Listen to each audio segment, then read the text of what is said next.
Welcome to Off Panel.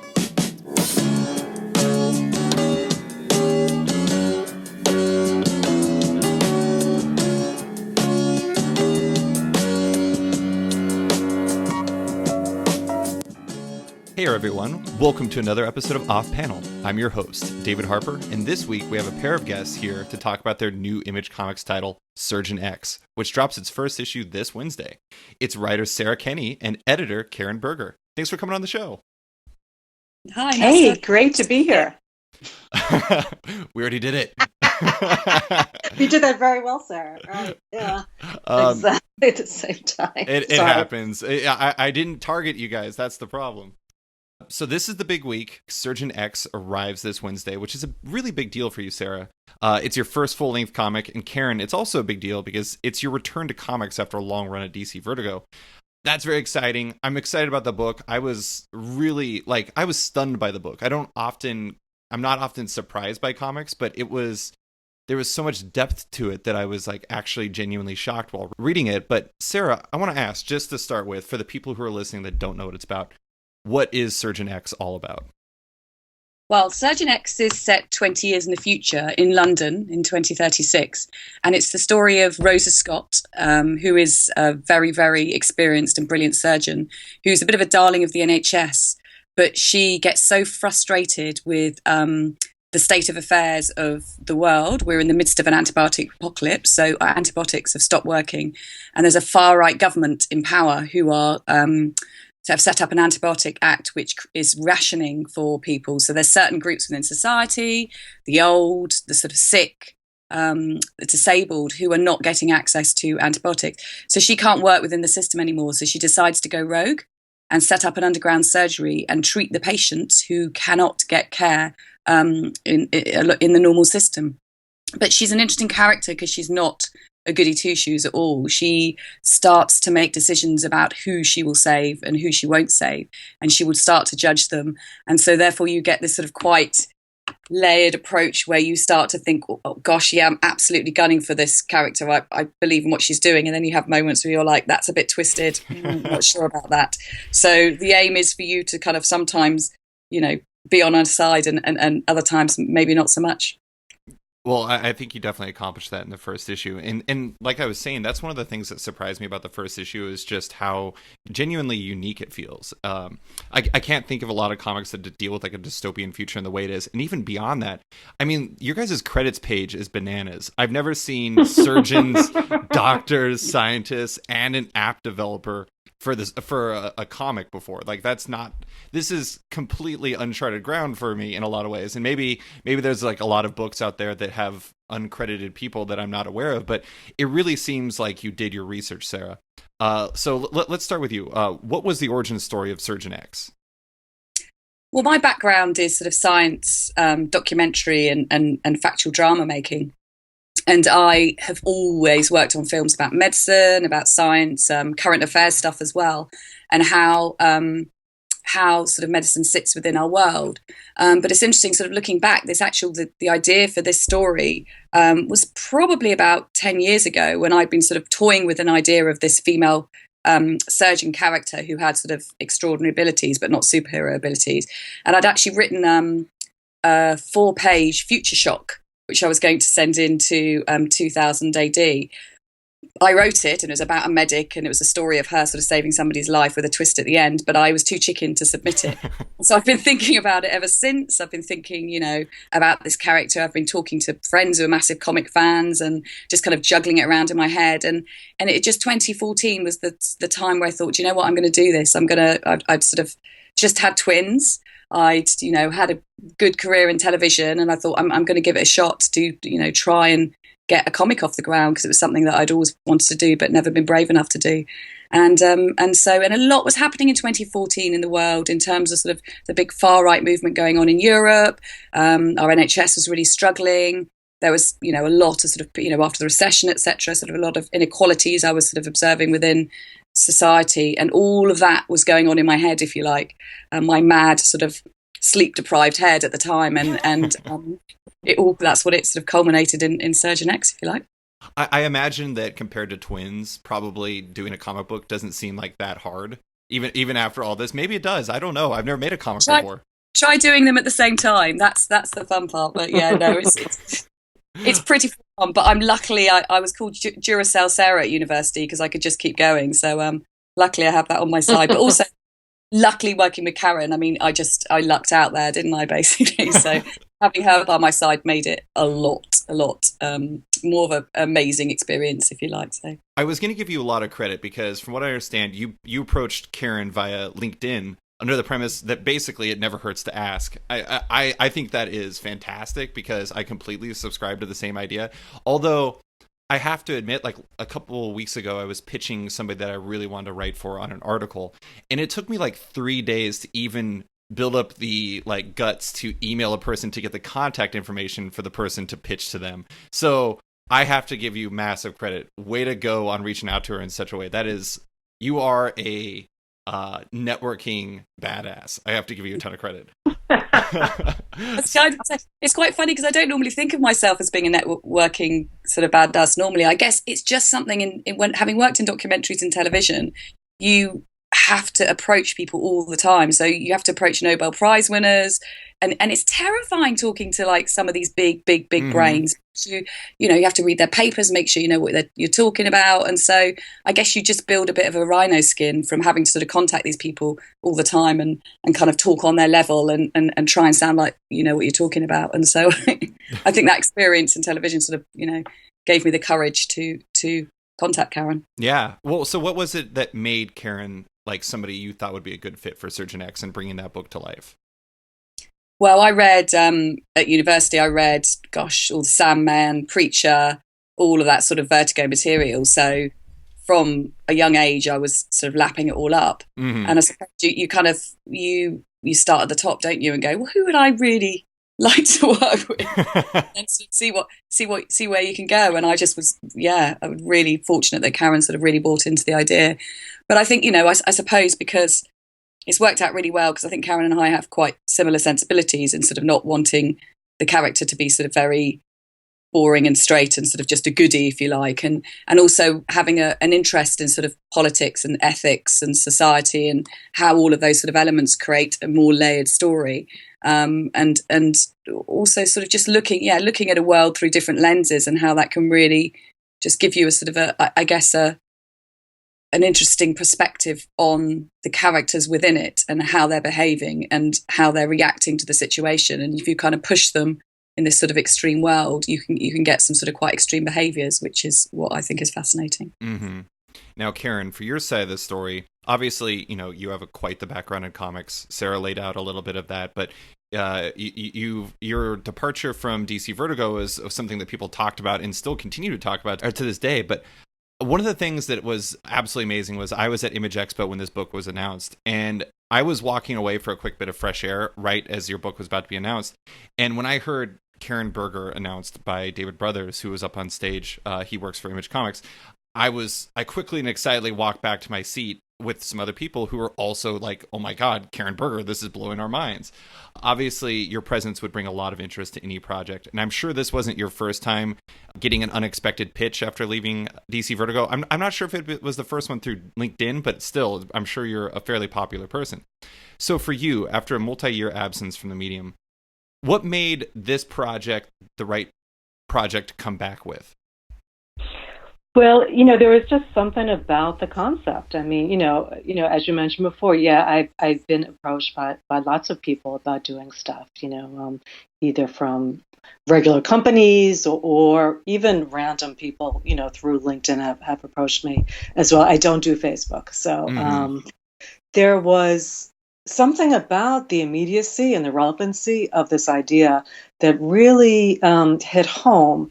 I liked the fact that the character was a female surgeon. I liked the fact that I was exploring medicine and science in a way that I hadn't seen done before in comics. And frankly, in most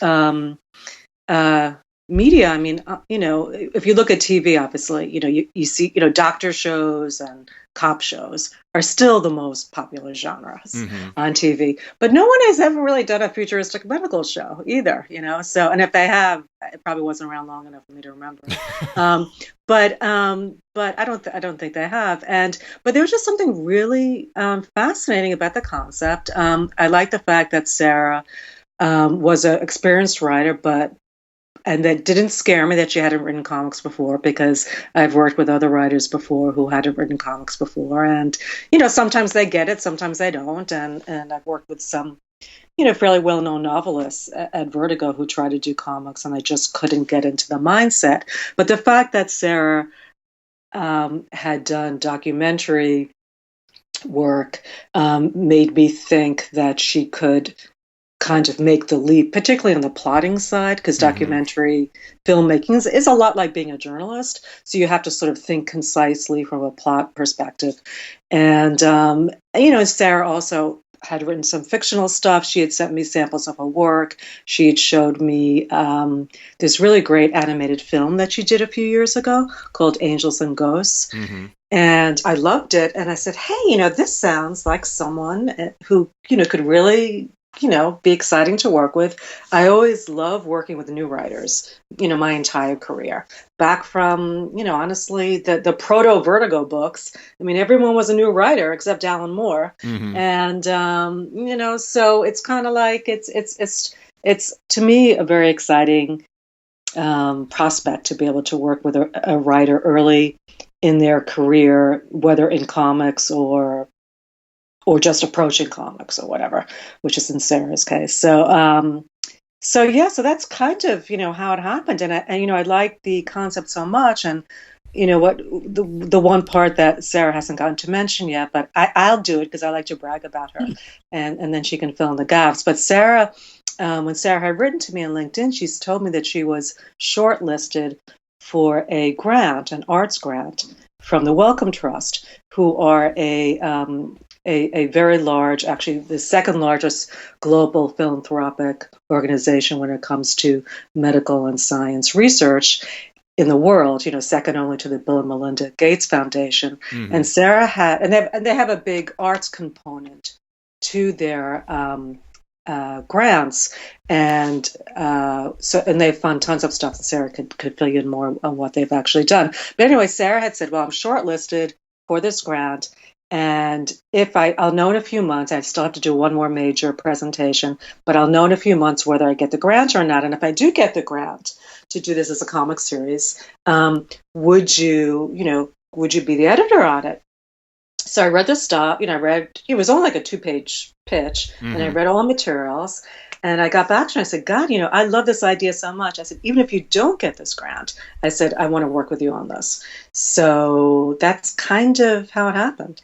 Yeah. Well, that is fantastic. But I love the fact that, like, you have, obviously you're known for helping foster a lot of new voices, and I think it's fantastic that you're finding a new one, or not finding a new one. Sara obviously has had her own career. She found me. Yeah, she found you. But I think it's interesting. Now, for the both of you, obviously you have a lot of experience elsewhere, Sara, and Karen, you've worked with a lot of people. But I'm curious, like, what has the learning curve been like to approaching this new medium, Sara? And Karen, what have you done to help her, figure out this process and aid her in, making Surgeon X the book that it is? Start with you, Sara. Yeah, absolutely massive learning curve. I think what's really interesting about sort of comics is, I sort of have said this before, but it's, the quote, I'm sorry I wrote such a long letter, I didn't have time to write a short one. I guess, with a film camera, you can just capture loads and loads of footage. You can capture loads and loads of words, and then you do have to sort of put it all together and make it as concise as possible. But there's a lot there you can use to tell your story. And with a comic book, it's a very precise and concise art form. You've got to tell the story in just a very few number of pages, a very few number of panels, and actually sort of being able to play out a story in that way. It's a very, very different skill set. And so for me, it was sort of learning about how you craft how you craft something like that, and how you make sure you have sort of really good punctuation points, how you keep the pacing going. I mean, one thing, in documentary, obviously, sort of you do, the pacing's really important.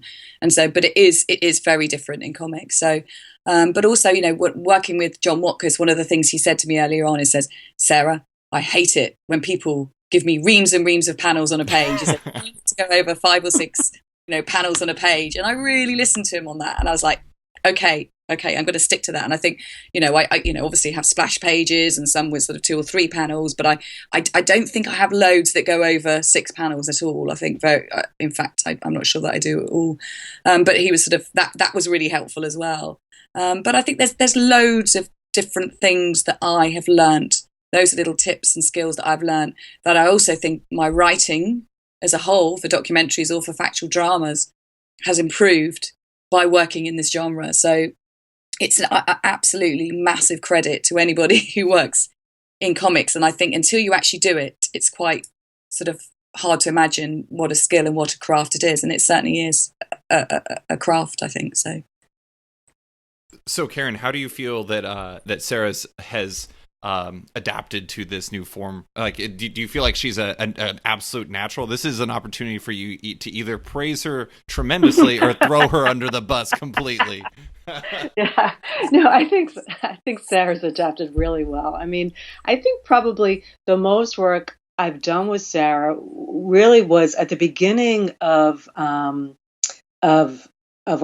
time working together, was really, finding a way to work with her to really help streamline all these incredible ideas that she had. She had so many ideas, and it's a matter of how do we streamline all this great material and, focus it, and narrow it down to the story that we want to tell. How do we cover not only our main character's journey, but the supporting characters, essentially mostly her family members, along with her.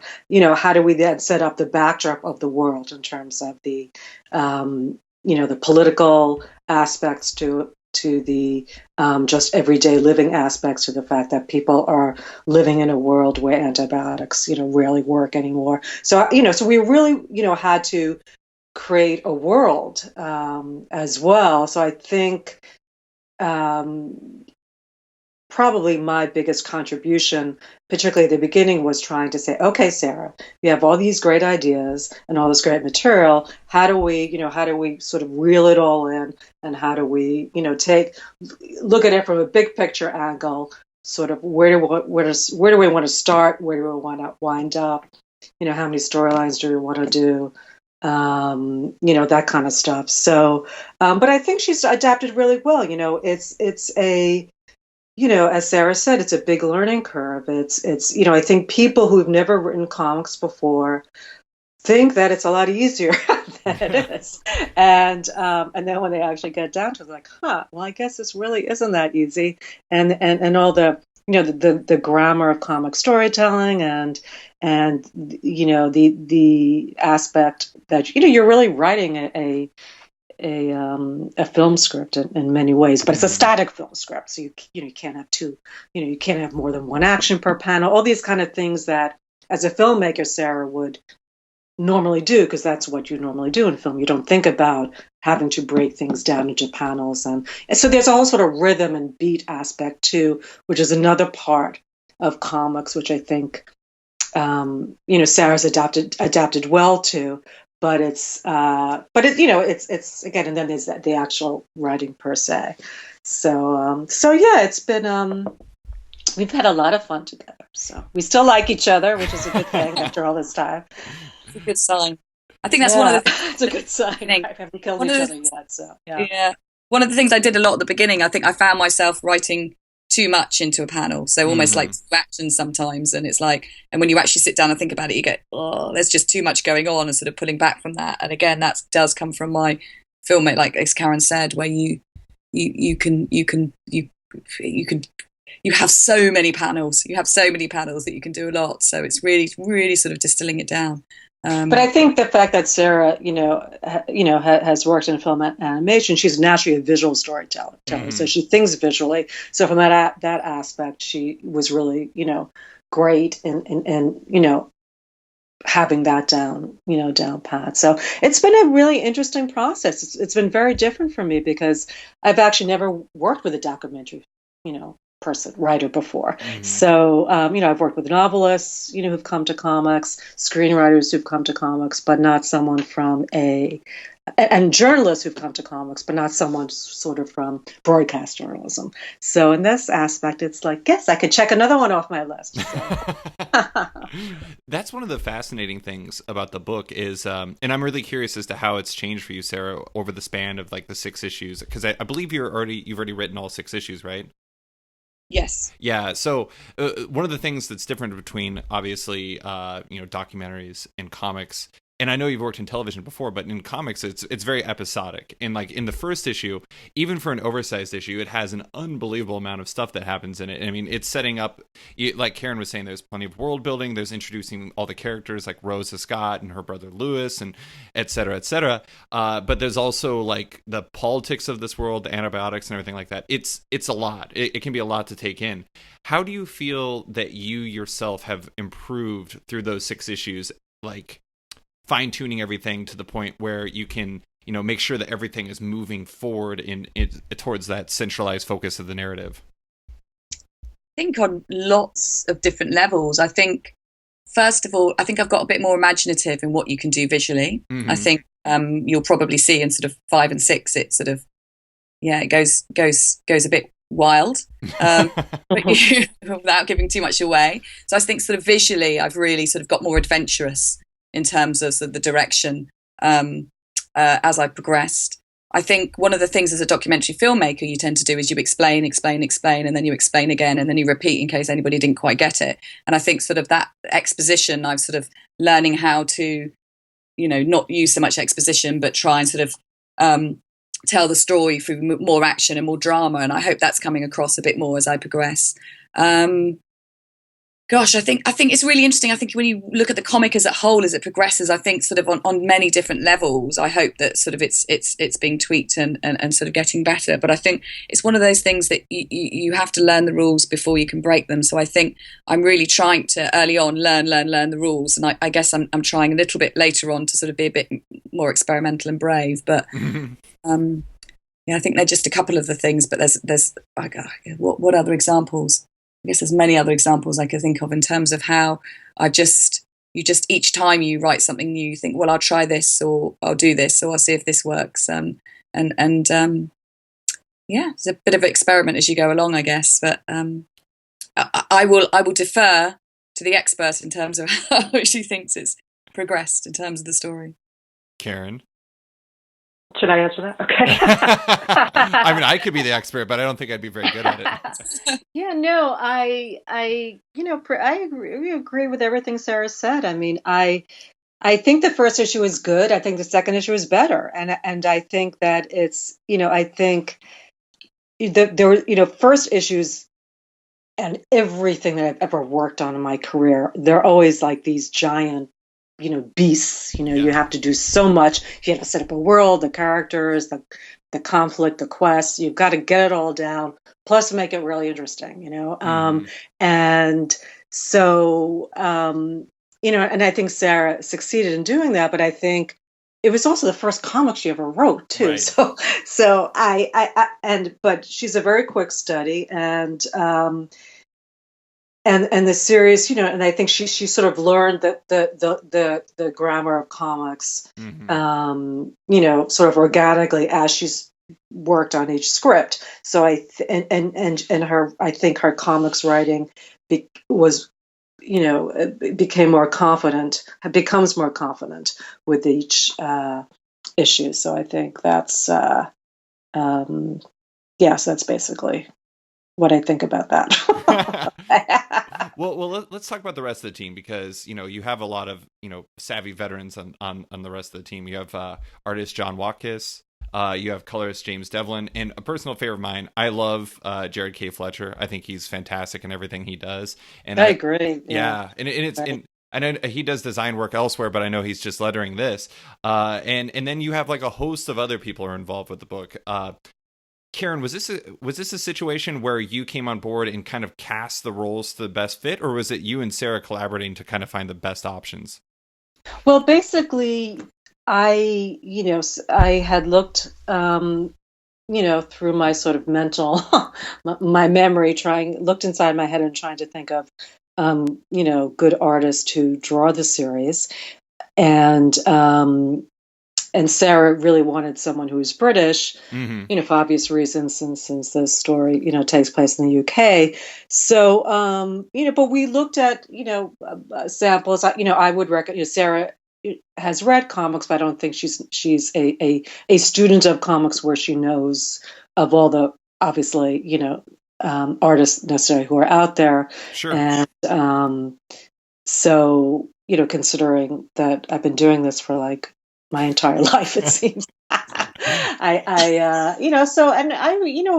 even suggested some American artists as well too. I thought stylistically, but so I suggested John because I thought he'd be great for it, and B, I had remembered that I'd worked with him on Sandman and a couple of Sandman issues, with Neil Gaiman, the remarkable Marco Polo story, the Soft Places story, which is one of I think, there's so many great Sandman stories. That's one of my personal favorites. But I had worked with John earlier on a run on Sandman Mystery Theater that Matt Wagner wrote back when we first launched Vertigo, and he's done some other various things throughout, I guess, the past 20 years or 25 years, since I've known him. But John is he's an amazing artist. He's a fine artist. He started his career as a portrait artist. He taught anatomy at the Royal College of London for many years, and he got into advertising, and most of his work has really been done in film. Production design. He's did all the original concept and character designs for Sherlock Holmes films, for Tarzan, for Sky Captain, World of Tomorrow. Oh. He's done work on Walking Dead. He's got a very prestigious background, but when I remember that he had taught anatomy, I said, "Oh man, this is so cool!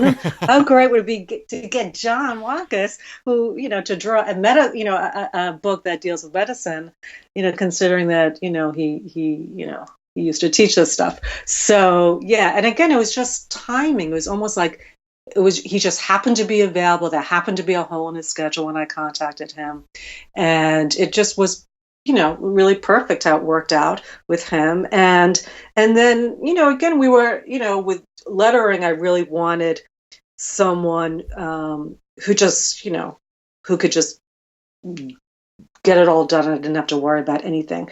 I mean, Jared used to be on staff at DC before he went freelance. So I knew that if there were any production issues, I just knew that he knew exactly what he was doing. So I didn't have to worry about, I knew I wouldn't have to worry about any of those other aspects, because with Image, I mean, you supply final files, and they have a production department and a proofreader at the back end who obviously check everything, get back to you, but you have to deliver everything. So this was like, I haven't worked this hard in a really long time.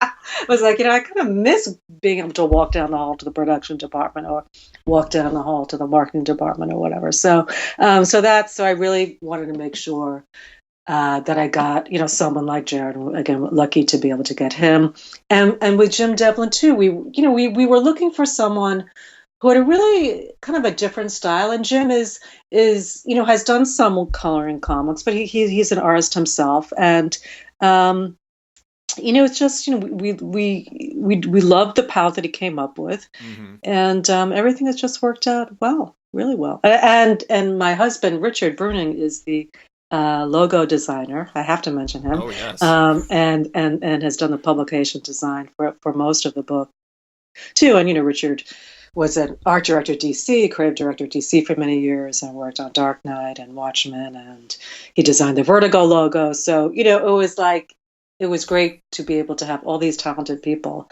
work together on this project. It's great to be married to one of them too. That was easy.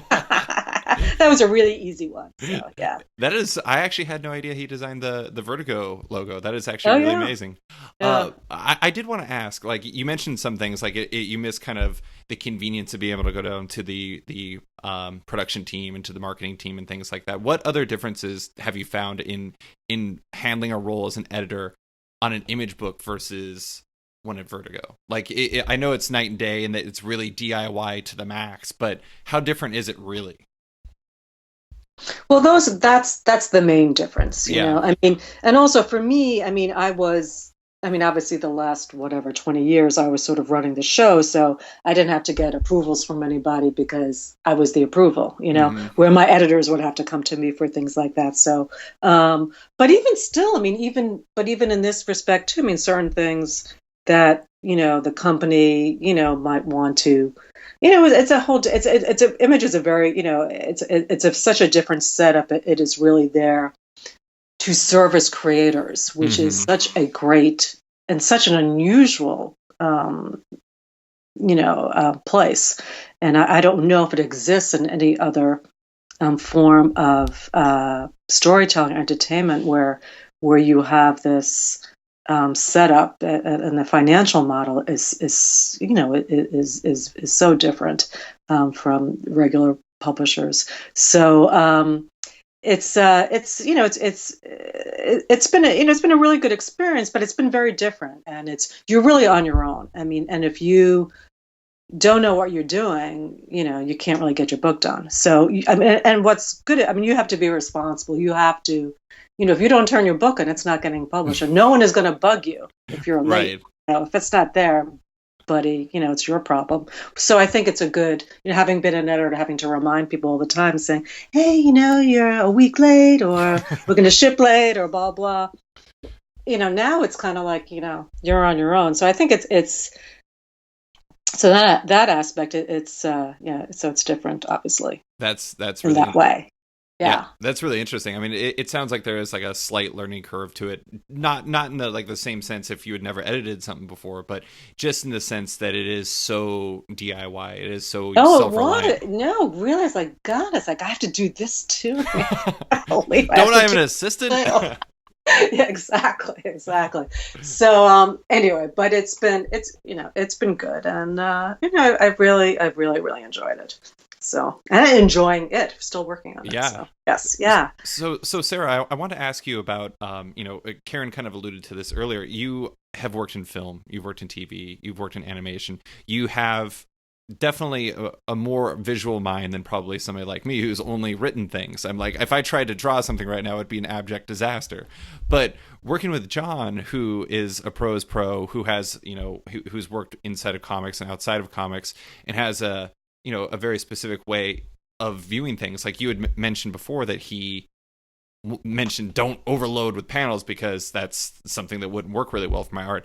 How is that working relationship been? Do you guys kind of have a good back and forth, or is it really, you know, you kind of handle your domain and he's just bam, I knock out the art? Well, we basically, I will work on a script, and then I'll send him that script and he will do the roughs. And then we have a lovely meeting. We go and meet up on the South Bank. We have a beer, we have a nice chat, and we go through all the roughs and we chat through them all and we talk about what's working, what's not. And because there's a lot of medical technical stuff in it, I'll sort of send him a reference document as well, and we'll talk back and forth about that. And before all this, we had a massive development period where he was drawing loads and loads of character sketches, sort of world sketches. We've just got a wonderful sort of suite of development art, so that kind of helped us in the beginning. And we'll chat through and we'll talk about sort of, you know, like I said, what's working, what isn't, and then he'll go to ink after that. So and he'll sort of email me with any questions, or if I sort of have any new ideas, we have sort of email each other back and forth quite regularly. So we definitely have a sit down each issue, and we chat through it and talk about, you know, the rough version basically. So it's been a really good working relationship, very good. But John's brilliant. He's sort of a proper artist. When he's down doing the inks, he's doing the inks.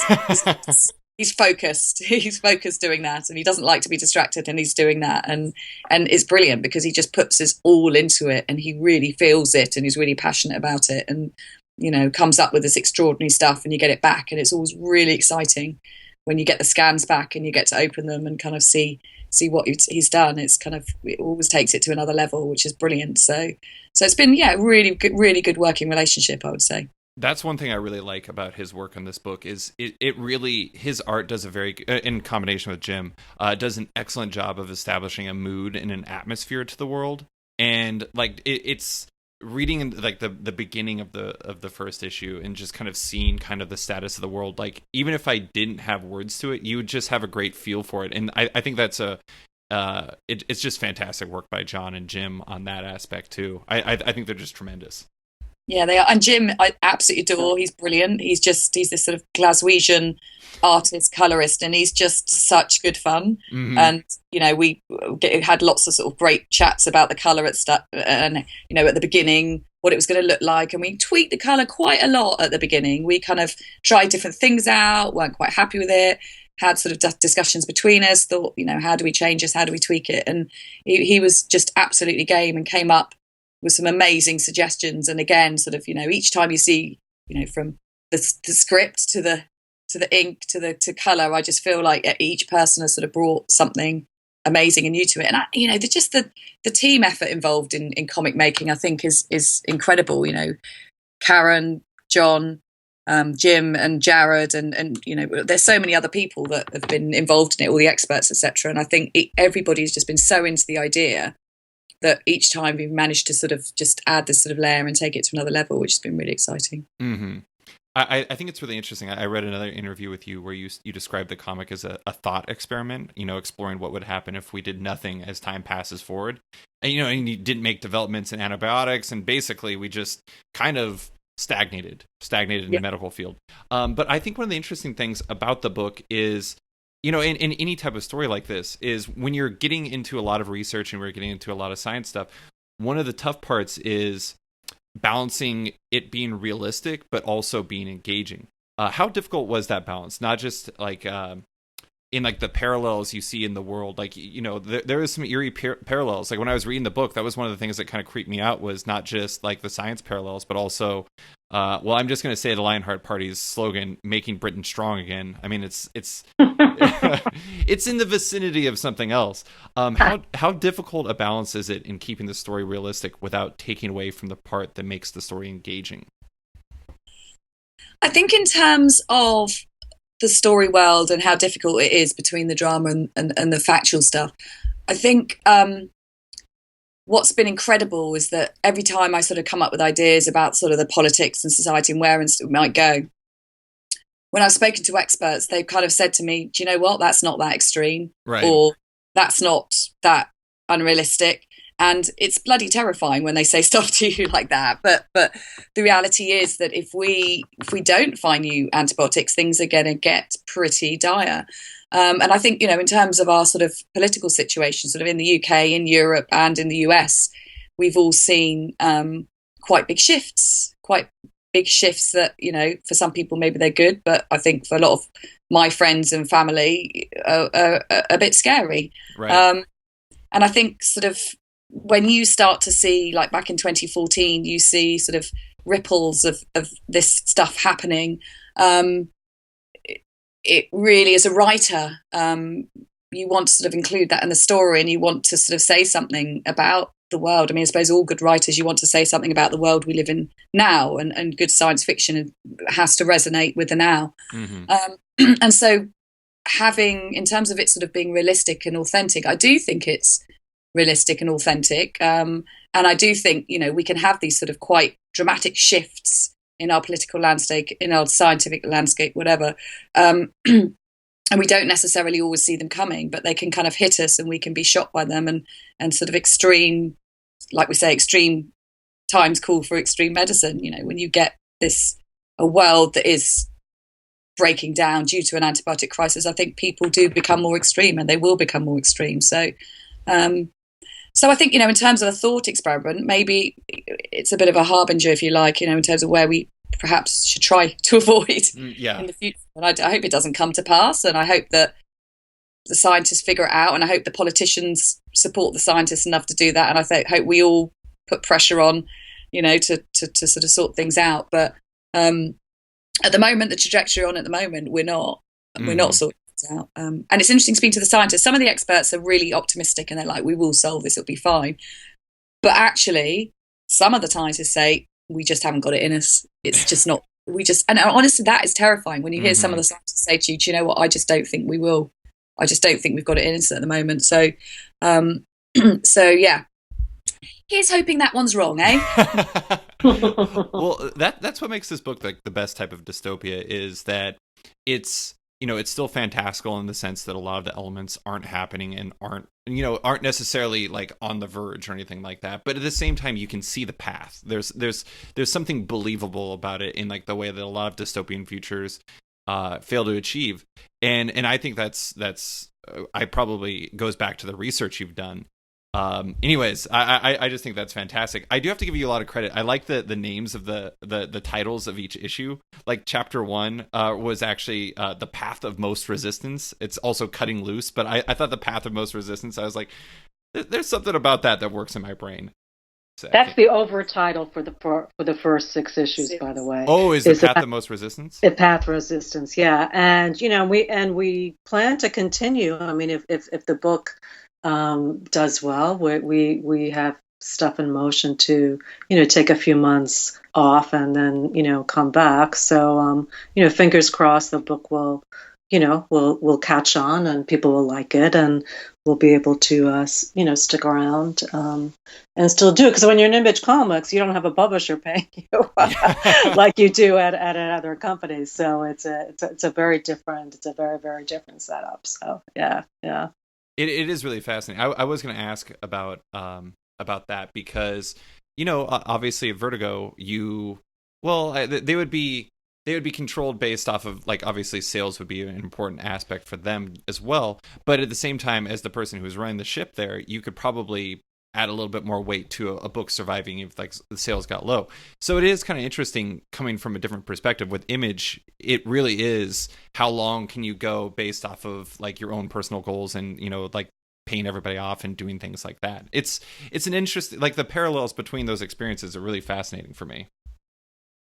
Yeah, I mean, it's really night and day. It's really night and day because I mean, obviously, the one thing that you do have in common is how well a book is doing, obviously. But when you're part of a big company, I mean, it's all a trade-off on every, as we all know, you work for a big company, you'll get a page rate, but you won't get as much on the back end, or you might not get any back end. So I mean, not revealing different companies processes, processes and all that, and also when you work with a big company, you're the advantages are you're getting that monthly check. You're getting that, you have a commitment and a contract on a book, and if you deliver and meet the deadlines and the work is good, I mean, you can, as a freelancer, that's a very attractive thing to have that security that you will get paid, and that paycheck is waiting for you, and then in exchange for that, there are certain, especially on creator own stuff, at Vertigo, there are certain, rights options, obviously that the company would have, and royalties and profit sharing if things actually do get made. But that was when I was there. Things, I'm not sure what the deals are there these days, mm-hmm. But and with Images it's a much different deal. It's really, again, without getting into any detail here, it's you as a creator need to really be there, get your work done, and if your book does well at Image, the payoff can be quite remarkable. Yeah. If you actually, if the book does well, which is a great thing. But Image is a not-for-profit company, which is very unusual. It's not non-profit; it's a not-for-profit. So it is, again, it's a setup really just for for creators. It was, as we all know, it was founded by creators for creators, and their whole business model benefits creators. So it's so the company is really just there to help the creators. So it's really quite a phenomenal thing in theory. It really is, and in actuality, for a lot of people, it's worked out really great. But it's not, not everyone can afford to do an image comic, really. And and obviously, there is a publisher who still decides whether they want to publish it or not. Right. It's not like. And I will say that Eric Stevenson has great taste and has really, in the past, 5-6 years, really sort of acquired books that have really, I think, put Image on a path. And in many ways, Image is the old Vertigo. I've said that to other people, and I really, believe that. Yeah. No, I've definitely seen it. I mean, actually, that's one of the interesting things for me as a reader is Vertigo was the thing. The comic that got me into reading not superhero comics was Preacher, and it was kind of interesting where it was kind of like Vertigo comics were my gateway into this other world of comics, and Image has kind of continued that on in many ways. But it's great to see that with Surgeon X continuing on. But one of the things I love about it, and Sarah, I'm really interested in the backstory on this. There's also going to be an app that contains all kinds of behind the scenes features. One of the ones that I'm excited about is I'm really excited about seeing, I think it was Behind the Colors. There was a feature on John Watkins' like line art. I think that's really fantastic. And it's something that I've never seen in comics before. What made that something that fit this book and made it something that you thought would add a lot to this experience for readers, Sarah? When I first came up with the idea, I always wanted to create a story world that could actually exist on a variety of platforms, on a variety of different media. And so right from the beginning, I was thinking of the app and what it could do. And I guess one of the things I didn't want to do is break the spell of the comic book storytelling. So, for example, within the app, you don't have panels animating or sort of characters running around or talking, or I didn't want, all of that has to be in the reader's imagination. That's the nature of the format, and that should all come from the reader's imagination. But what I did think I could do is sort of enhance the story world so that people would get a better understanding of all the sort of the factual, the sort of the journalism that went on behind the scenes. And so therefore you have these sort of documentary elements where the experts tell you what are the factual elements, what do they think, but also the experts, they're not just scientists, they're not just surgeons, they are philosophers and ethicists, historians, that give you sort of very different perspectives on that story world as you hear them talk. And then sort of the animation elements. I mean, I've worked in animation before, and the guy I'm working with, sort of Simon Armstrong at TikTok Robot, is an incredible animator, and he's also co-directed the animations with me. His work on Angels and Ghosts impressed me so much that I was thinking about how animation could work in this story world. And I think it's very much, if you think of 20 years in the future, we're always sort of pushing on panels and pushing on digital devices and sort of unlocking adverts or unlocking other little news features or little information pieces. And I thought these little clippy bits of information, again, which are set in the future and set in part of the story world, could kind of enhance your experience and just give you a bit more, another layer, a bit more to sort of think about within the story world. So I'm really interested in multi-platform, cross-platform storytelling, and how people actually very organically nowadays, if they like something in a story, they'll go and seek out more information on it. If they're interested in something somebody talks about in the story, they'll look it up. And I guess it was a part of that sort of, curiosity of a reader. And I wanted to sort of build on that and provide the little extras and the bits that you can kind of click on and find out more. It's an experiment, though. I don't know whether people will be into it. I don't know whether it will work. It may not. I think what's so good about this is that Wellcome Trust are keen for people to experiment, as they can take risks as long as they're calculated risks. So we'll see how it goes. I mean, maybe it will just be that people don't want that from the comic and therefore won't buy into it. But we'll see. I hope that also it will bring more people into it who don't necessarily buy comics but do buy apps. Maybe they'll dip into it and maybe foster a love of comics from sort of having this experience. So we'll see. I'd be interested. You can let us know what you think, David. It'll be really fascinating. I mean, I have to admit, I'm a super fan of back matter. I really like.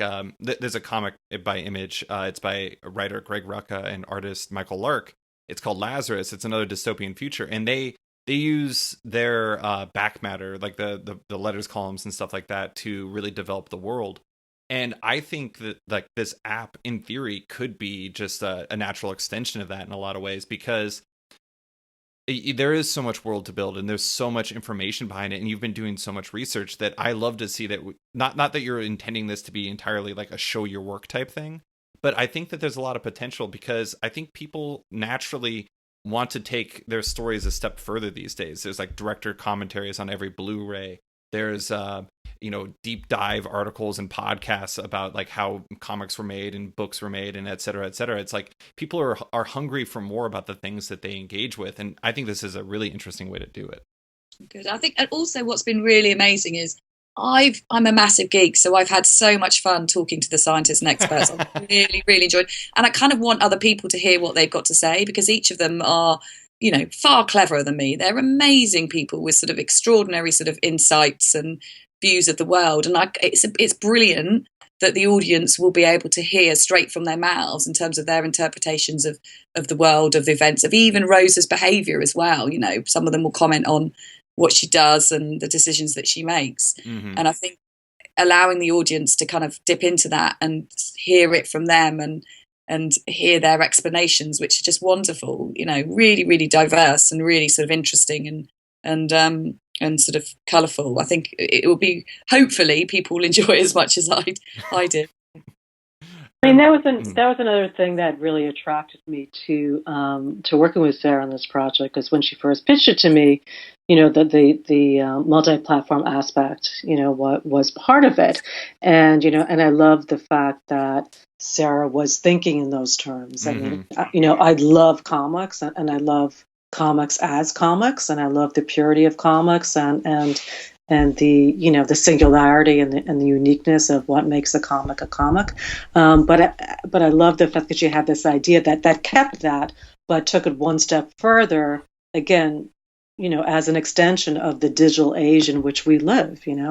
And the fact that Sara can take her filmmaking skills and bring that to bear. By enhancing the story, from a fictional aspect and from a non-fictional aspect, between the animations and the mini documentaries and there's historical footage in here. There's music. There's laughs. Well, actually, it was really laughs, but there's it's really it's I hadn't seen anyone in comics do anything like this before. And, you mentioned before too that, sort of like DVD extras. It's kind of like DVD extras, but it's like better than that. Mm-hmm. I mean, because DVD extras is just usually a bunch of people sitting around talking. And it tends to be pretty interesting if you have good people. Right. But this is like, that's just part of it. It is, you have all this other cool, all this other cool stuff going on. So that was the other thing too, that, I loved Sara's thinking of doing something different, with using comics as the base, for that, and the fact that it integrated so well, into the comics world. And, the other thing that Sara, that really impressed me about Sara and this project is she really wanted this comic to be able to reach not only people who normally read comics, but to people who outside of the comics world, the real world people, the real worlders, as we call them. And so and again, with this, the topicality of this story. And I think John's are too. John draws very real people. I mean, mm-hmm. His stuff, you look like you could know these people, and that was again also important for us to find an artist who could make this stuff very relatable. So it's like there were a lot of things that said to me, "Hey, this Sara Kenney, she looks like might be a good person to finally come back and do some comics with." So yeah, no, I mean, yes, the app was a big part of it. Yeah. I do think I work in advertising. That's my day job, and one of the big things is multi-screen, multi-platform experiences. I mean, that's just a huge part of the day-to-day What life. it is, yeah, right. Yeah, and I think that's interesting because I'm probably going to get somebody angry at me on Twitter who's me like, actually, I invented this 5 years ago, but I can't think of anybody who's done that before. Like the actual like multi-platform comic experience is really fascinating to me, and I'm really excited to see how it works out. I'm really excited to see how everybody responds to the book and beyond. But thank you guys so much for talking with me. I really appreciate you taking the time. Thank you. My pleasure. Yeah, it was really, really great. Thanks for listening to this week's episode of Off Panel with writer Sara Kenney and editor Karen Berger. You can find Sara on Twitter at @WowBaggerUK and Karen on Twitter at @KarenPBerger, as well as their work in the first issue of Surgeon X this week at Image Comics. You can find more about the comic on its site at surgeonx.co.uk. Don't forget to like the show on Facebook at /sketched, that's SKTCHD, follow it on Twitter at @sketchcomic, or follow me at @slicefriedgold. Want more from Off Panel? Subscribe on iTunes or Stitcher, and give the show a rating and review while you're at it. Supposedly, that gives you higher acclaim on iTunes, and I'd love it if I got some more reviews and ratings. Also, my comics adjacent newsletter called The Crossover is in the middle of its first season. Make sure to subscribe at bit.ly/The Crossover newsletter if you want more writing from me. A quick thanks to the band Wolfpack, whose excellent track Outro from their album Volmilch opens and closes the show now. Give them a listen as they're totally rad. Thanks for listening, and tune in next week for a new episode.